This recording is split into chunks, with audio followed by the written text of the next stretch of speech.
This one routine of a day for 75 years and we call it life. No, that's not life.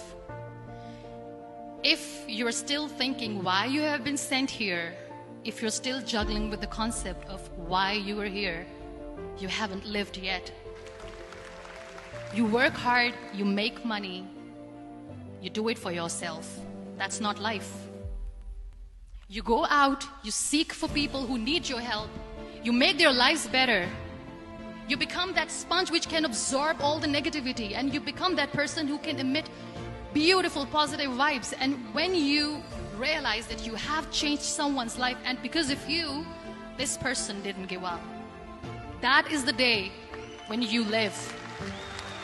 Always. नमस्कार, मैं हनुमंत सिंह शेखावत।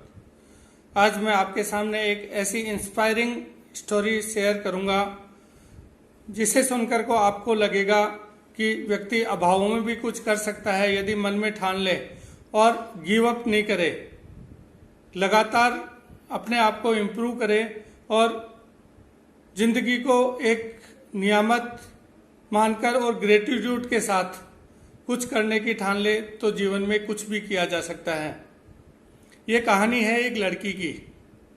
एक मध्यम परिवार में जन्मी पाकिस्तानी ये लड़की, जिसमें लड़कियों का पैदा होना अच्छा नहीं माना जाता, उनको बराबरी का हक नहीं दिया जाता, उनको मर्जी से कुछ भी नहीं करने दिया जाता। इसी तरह की परिस्थितियों में जन्मी थी मुनीबा मजारी। जी हाँ साथियों, आज हम मुनीबा मजारी के बारे में बात करेंगे, जो एक मिसाल है अपने आप में। 18 साल की उम्र में उसकी शादी कर दी गई। उसके पिता की मर्जी से शादी हो गई। उस शादी से वो खुश नहीं थी, एक अरमान भरी शादी नहीं थी ये। वो अपने पिता की मर्जी से, पिता की खुशी के लिए उसने शादी कर ली। 2 साल बाद में कार एक्सीडेंट होता है। कार एक्सीडेंट में वो जैसे तैसे बच जाती है, लेकिन उसके शरीर की कई हड्डियां टूट जाती हैं। रीढ़ की हड्डी में फ्रैक्चर हो जाता है, उसकी अंगुलियां टेढ़ी हो जाती हैं और बहुत सी कॉम्प्लेक्सिटी उसके साथ आ जाती है। उसके हर जगह रॉड लगा दी जाती है, पैरों में, रीढ़ की हड्डी में, और डॉक्टर्स ने बता दिया कि अब वो कभी चल नहीं पाएगी। यहाँ तक बता दिया कि वो अब कभी माँ भी नहीं बन पाएगी और उसका जो पसंदीदा पैशन था पेंटिंग का, वो भी अब नहीं कर पाएगी। ये परिस्थितियां थी। मुनीबा बहुत ही टूट चुकी थी, लेकिन उसने धीरे धीरे अपने आप को तैयार करना शुरू किया। वो कहती हैं कि मैंने अपने धीरे धीरे सारे डर भगाना शुरू कर दिया। उसका पहला डर था कि कहीं उसको तलाक नहीं दे दिया जाए, लेकिन उसके पति ने उसको 2 साल बाद में तलाक दे दिया। उसी के साथ उसने डरों पे विजय पाना शुरू कर दिया। उसका तलाक, उसका सबसे बड़ा डर था, वो दूर हो गया। उसने कहा कि बहुत से लोगों को बच्चे नहीं होते हैं, बहुत से लोग बच्चे गोद देने के लिए तैयार हो जाते हैं। तो उसने कहा कि मैं क्यों चिल्लाऊं, मैं भी दूसरे बच्चों को गोद ले सकती हूं। तो उसने मां नहीं बनने का फियर दूर किया और इसने एक बच्चे को एडॉप्ट किया। उसके बाद मन में था रिजेक्शन का डर, तो उसने इस डर को भी निकाला और लोगों से बात करनी शुरू की।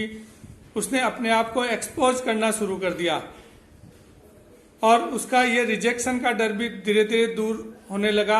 और वो सहानुभूति भरी जिंदगी नहीं जीना चाहती थी, वो दर्द भरी जिंदगी नहीं जीना चाहती थी, लोगों पे बोझ बन के जीना नहीं चाहती थी। तो उसने अपने जिंदगी को अपने ढंग से जीने का निश्चय किया। उसकी माँ ने उसका भरपूर साथ दिया। इसी के साथ उसने अपनी पेंटिंग भी बहुत पैशन के साथ बनाई और वो पेंटिंग भी बहुत पसंद की जाने लगी। इसके बाद उसको बहुत से अवसर आए। उसने पाकिस्तानी टीवी पे एंकरिंग की, इंटरनेशनल मॉडलिंग का उसको अवसर मिला। उसको कई मोटिवेशनल सेमिनार में बुलाया गया। यूएनओ में उसको न्यूयॉर्क में अपनी स्टोरी शेयर करने के लिए बुलाया गया। वो एम्बेसडर बनी।